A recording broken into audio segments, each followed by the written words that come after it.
सबसे पहले हमने पढ़ा था the de novo synthesis of purines. Now we'll study the synthesis of your AMP and GMP. ठीक है.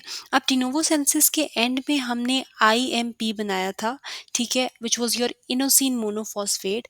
Now we'll find a mechanism जिससे हम आईएमपी को कन्वर्ट करें into the respective purine nucleotides which are your AMP and GMP.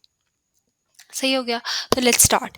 सबसे पहले ना ये जो कन्वर्जन होती है ना आईएमपी की into your AMP and your GMP, it is a two step reaction जिसमें हमें एनर्जी की ज़रूरत होती है और नाइट्रोजन की ज़रूरत होती है. अब एनर्जी और नाइट्रोजन एग्जैक्टली कहाँ से आती है वो हम देख लेते हैं.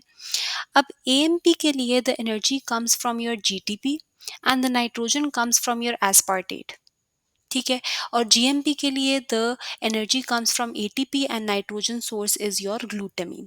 ठीक है. तो जो जीएमपी है उसके लिए एनर्जी सोर्स ऑपोजिट है, एटीपी इंस्टेड ऑफ जीटीपी, और एएमपी के लिए जीटीपी है इंस्टेड ऑफ एटीपी. तो ये चीज़ पता चल गई. इसके बाद ना अब हम प्रॉपरली रिएक्शंस देखते हैं जिससे IMP is converted into AMP and GMP. तो टू स्टेप रिएक्शन है, ये मैंने ऑलरेडी बताया था. तो अब हम इसको स्टार्ट करते हैं. पहले मैं बता देती हूँ the conversion of IMP into your AMP. ठीक है. तो इसके लिए the enzyme required is your adenylosuccinate synthetase. ये एडिनाइलोसक्सिनेट सिंथेटेज क्या करती है, आईएमपी को कन्वर्ट कर देती है इनटू एडिनाइलोसक्सिनेट. ठीक है. और इस स्टेप में ना हमारे पास एस्पार्टेट एड ऑन होता है और जीटीपी कन्वर्ट होता है into GDP plus inorganic phosphate. ये वही दो चीज़ें जो मैंने भी पीछे मेंशन की थी, the energy sources and the nitrogen sources. उसमें मैंने बताया था कि जीटीपी और एस्पार्टेट हमें चाहिए होता है. तो ये तो वो मैंने फर्स्ट रिएक्शन में ऐड ऑन कर दिए. तो एडिनाइलोसक्सिनेट बन गया. Now in the next step I will convert the adenylosuccinate into AMP. And in this step, the enzyme is your adenylosuccinate lyase, and succinate is released in the form of fumarate. सही हो गया. अब साथ ही साथ मैं GMP की senses भी देख लेती हूँ. जीएमपी की सेंसेस अगर हम देखें तो उसके लिए the enzyme required is your IMP dehydrogenase. This enzyme converts your IMP into xanthinosin monophosphate. अच्छा, xanthinosin मोनोफॉस्फेट बन गया. और इस स्टेप में क्या होगा कि NAD will be converted into NADH plus H positive. Second step में हम क्या करेंगे, xanthinosin मोनोफॉस्फेट में ऐड ऑन करेंगे एंजाइम GMP सिंथेटेज जो कि बना देगी हमारे पास GMP.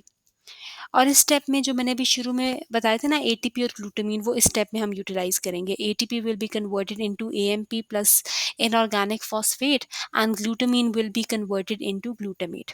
ठीक है. यहाँ पे जो स्टेप्स, ये चीज़ें चाहिए थी, ये हमने फर्स्ट स्टेप में यूटिलाइज कर ली और जीएमपी की सेंसेस में हमने सेकंड स्टेप में यूटिलाइज किए. बस ये बात याद रख लें.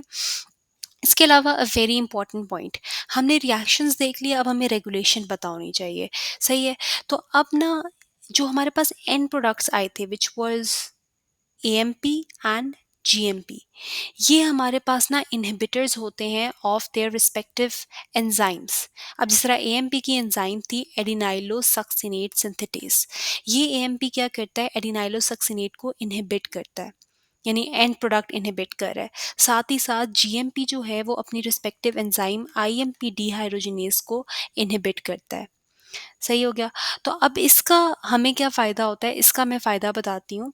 इससे क्या होता है कि फॉर इंस्टेंस एग्जांपल्स एक्सप्लेन करती हूँ कि अगर आपके पास जीएमपी का लेवल आपकी बॉडी में कम है और एएमपी का लेवल अच्छा खासा है, तो एएमपी क्या करेगा, इस एंजाइम को इनहिबिट कर देगा. जब इस एंजाइम को वो इनहिबिट कर देगा तो आईएमपी एएमपी में कन्वर्ट नहीं होगा and IMP will be diverted into the formation of GMP, ताकि जीएमपी ज़्यादा बने और एएमपी कम बने. ठीक है. इसी तरीके से ऑपोजिट, अगर जीएमपी का लेवल ज़्यादा है एएमपी का कम है तो ऑपोजिट रिएक्शन चलेगा. ठीक है. सो ये मैंने यहाँ पे लिखा हुआ है कि it provides a mechanism for diverting the IMP to synthesis of purine which is present in lesser amount. यानी जो भी प्यूरिन हमारे पास कम होगी हम आईएमपी को उसकी सिंथेसिस की तरफ डाइवर्ट कर देंगे वाया दीज इनहिबिटर्स. सही हो गया. साथ ही साथ मैं एक और इम्पॉर्टेंट इनहिबिटर का जिक्र करूंगी यहाँ पे, that is your mycophenolic acid. This mycophenolic acid is a reversible inhibitor of your enzyme which is IMP dehydrogenase. अब ये ये इनहिबिटर करता क्या है, ये माइकोफिनोलिक एसिड ना आपके न्यूक्लिक एसिड के टी और बी सेल्स को डिप्राइव कर देता है. अब टी और बी लिम्फोसाइट्स जब डिप्राइव हो जाएंगी तो आपकी जो इम्यूनिटी है वो सप्रेस हो जाएगी, ठीक है, जिसकी वजह से हम कहते हैं कि माइकोफिनोलिक एसिड इज एन इम्यूनोसप्रेसेंट। और फिर वो इम्यूनोसप्रेसेंट किस चीज़ के लिए होता है? आपके ट्रांसप्लांट रिजेक्शन को प्रिवेंट करने के लिए। यानी जब हम कोई ऑर्गन ट्रांसप्लांट करते हैं तो हम ये इम्यूनोसप्रेसेंट दे देते हैं because it suppresses your T and B cells. अच्छा, ये तो इसका एक फंक्शन हो गया। इसके अलावा इसके दो और फंक्शंस भी होते हैं कि it treats your lupus and Crohn's disease, यानी इसकी ट्रीटमेंट के लिए भी हम माइकोफिनोलिक एसिड देते हैं। ठीक हो गया, तो इसके इससे रिलेटेड ये 3 पॉइंट्स आपको बताने चाहिए। मूविंग ऑन, ये this was all about the AMP and GMP synthesis. इसके बाद एक छोटा सा टॉपिक है, नॉट दैट इम्पॉर्टेंट बट मैं बता देती हूँ, that is nucleoside di and triphosphate synthesis. अभी जो मैंने एएमपी एंड जीएमपी बनाया ना, these are basically your monophosphates. Now we will convert these nucleoside monophosphates into nucleoside diphosphate, और जो एंजाइम होगी ना इस कन्वर्जन के लिए, that is your base specific nucleoside monophosphate kinase. ये एंजाइम क्या करेगी? मोनोफॉस्फेट को डाइफॉस्फेट में कन्वर्ट करेगी। इसको अगर हम एग्जांपल से एक्सप्लेन करें तो ये जो एएमपी है इसको अगर मैंने डाइफॉस्फेट एडीपी में कन्वर्ट करना है, so for that I have this monophosphate kinase specific, जो कि है एडिनाइलेट काइनेज। इसी तरीके से if I want to convert GMP into GDP, उसके लिए भी आई हैव ग्वानिलाइट काइनेज।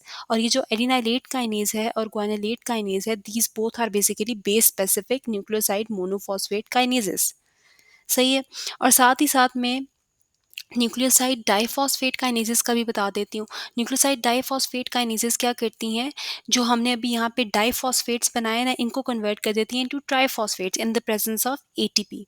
पीछे भी एटीपी था, यहाँ पे भी, ठीक है। बट इसका एक इंपॉर्टेंट पॉइंट है कि this has a broad substrate specificity. अब ये मैं एक्सप्लेन करती हूँ। अब देखिए, जो न्यूक्लियोसाइड डाइफॉस्फेट है ना, उसमें अगर हम देखें तो हमारे पास प्यूरीन्स भी हैं, पायरिमिडीन्स भी हैं, यानी इसका ब्रॉड सबस्ट्रेट स्पेसिफिसिटी है। It can work on the purines as well and the pyrimidines as well. On the other hand, अगर आप मोनोफॉस्फेट्स को देखें, मोनोफॉस्फेट काइनेजेस को, तो यहाँ पे they only act on the purines, यानी कि ये ब्रॉड सबस्ट्रेट स्पेसिफिसिटी इनकी नहीं है। ठीक है, तो this is a simple point. तो बस यहाँ पे हमने क्या किया कि जब हमने इसमें ये काइनेजेस ऐड की तो the diphosphates are converted into triphosphates, GDP to GTP and CDP to CTP. That's all. इसके बाद अब हम पढ़ेंगे प्यूरीन सैल्वेज पाथवे।